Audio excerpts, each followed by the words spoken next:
Hello friends, कैसे आप सभी लोग। उम्मीद करते हैं आप लोग बहुत ही बढ़िया होंगे। मैं हूं पैडी और मैं हूँ प्रतीक्षा। आज हम जिस वीडियो पे रिएक्शन करने वाले हैं वो वीडियो है अर्तुगरुल गाजी में से एक सीन है और सॉन्ग भी है उसके साथ। गोंडोगडू एंट्री इन सीजन 5 के बारे में ये वीडियो होने वाला है। दिल बाहु उदास आए, ये ऐसा एक सॉन्ग है शायद। देखते हैं वीडियो, क्योंकि मैंने देखा नहीं है, डायरेक्ट डाउनलोड किया है। क्योंकि ओरिजिनल चैनल को सब्सक्राइब कर सकते हैं, उसकी लिंक डिस्क्रिप्शन बॉक्स में आपको मिल जाएगी। और हमारी वीडियो कैसी लगती है भी कमेंट करके बताइए और चैनल को सब्सक्राइब कीजिए और भी हमें वीडियो सजेस्ट करते रहिए। तो चलो पहले वीडियो देखते हैं।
काफ़ी अच्छा वीडियो था और ये एंट्री सीन सीजन 5 का था।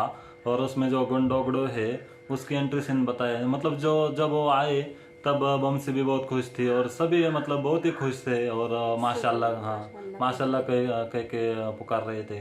काफ़ी अच्छा वीडियो था ये और बहुत ही अच्छे अच्छे सीन दिखाए और उस सॉन्ग के जो लिरिक्स थे और बहुत ही अच्छा अच्छा सॉन्ग था ये और बैकग्राउंड में ऐसा बज रहा था और ये वीडियो भी काफ़ी अच्छा था और बैकग्राउंड म्यूजिक भी काफ़ी अच्छा था और सभी उनकी वॉइस भी काफ़ी अच्छी थी।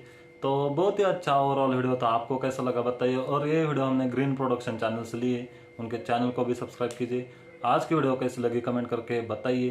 तो वीडियो को लाइक कीजिए, शेयर कीजिए और कमेंट कीजिए। तो ठीक है दोस्तों, आज के लिए बस इतना ही। हम मिलते हैं नेक्स्ट वीडियो में।